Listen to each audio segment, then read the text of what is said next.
Watch Dogs 2 has to be up there as one of the most underrated open world games of all time, and falls victim of being kept in the shadow of GTA 5. Despite releasing in 2016, it's one hell of a game that often gets overlooked, and it might shock you to discover just how good it is so many years later. Whether you've played it before or never got the chance, here are 8 reasons why Watch Dogs 2 is worth revisiting. Stick with me as this may surprise you. Number 8, the visuals. Bloody hell. Is it just me that thinks this game could pass as a recent release? Yeah, somehow this came out in 2016 and it hasn't aged a day visually. It also supports 60 FPS on both consoles and PC, which is kinda a must these days, as no one enjoys playing a god to piss slideshow. And although some may hate me for saying this, I've always had a constant rock hard rod on for graphics, and have always felt like they're really important. If it looks like arse and more pixelated than your mum's shitty profile picture on Cucks for Us, I ain't playing it. There is no doubt that the graphics in Watch Dogs 2 are insanely impressive. I mean, just look at it. But wait until you see how the open world takes it to the next level. Number 7, the open world. San Francisco is one hell of a setting in Watch Dogs 2, and a lot of people often compare it to Los Santos in GTA 5, and say it looks and feels even better. It's a decent size map with a surprisingly good amount of interiors, like car dealers, clothes, coffee shops, and various others. And for me, open world games must have plenty of interiors as it builds immersion, and for whatever reason, interiors were completely abandoned in Watch Dogs Legion and given the royal can. But not only that, unlike other open world games out there, San Francisco actually feels alive. You'll encounter random gang shootouts, NPCs that aren't just standing there and actually react to your actions, along with heads that act and seem like real people instead of dumb as a doornail pissants. I mean, in what game will you find a chody lobster in the street? I feel like the immersive open world and how alive it feels often goes under the radar. When exploring the map, it's amazing how much detail has gone into it and making it feel lived in, and I really appreciate these fine details. It's highly refreshing, especially when many open world games are coming out half-arsed. But there is one huge factor that takes the setting and open world of Watch Dogs 2 to the next level. Also, the amount of you watching who are subscribed is god to crud awful. If you could spare 1.2 seconds to subscribe, it would mean a hell of a lot, but back to it. Number 6, the best hacking. Watch Dogs 2 without doubt has the best overall hacking in the franchise. There are so many things to interact with, I'm surprised you can't hack an old hag's god to shit kettle to stop the bin inhaling tea every hour. You can hack various things in this game, such as traffic lights, cameras, drones, vehicles, mobile phones, ATMs, and more. But what makes it so unique and interesting is how the NPCs respond to you being a total jockey of a knob. Things like hacking the traffic lights to cause the occasional pencil neck to get snapped is a bit of a yafta, but you can even hack an NPC's phone and put them into the police database and frame them as a complete and utter nonce, causing them to get arrested. Silly stuff like this is just fun, seeing how NPCs react to a Class A bellend like me, and this isn't exactly something you can normally do in most games, making it quite unique.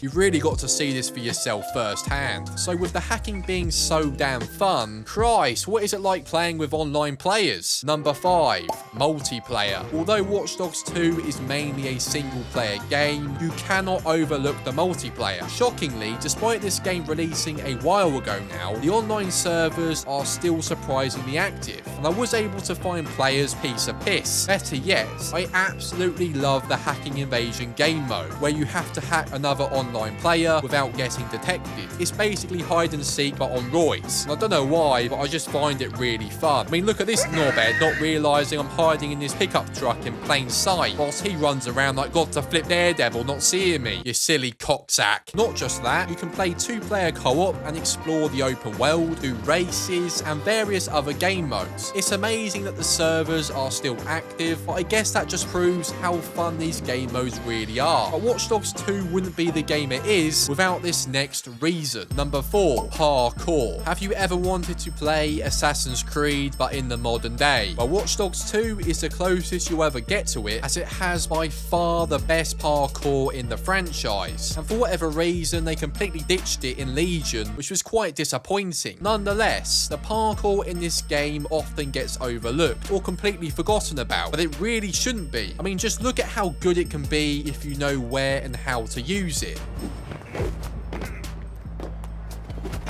I swear that place will be the next goddamn thing. Okay, I'll talk to you later. 911, what is your emergency?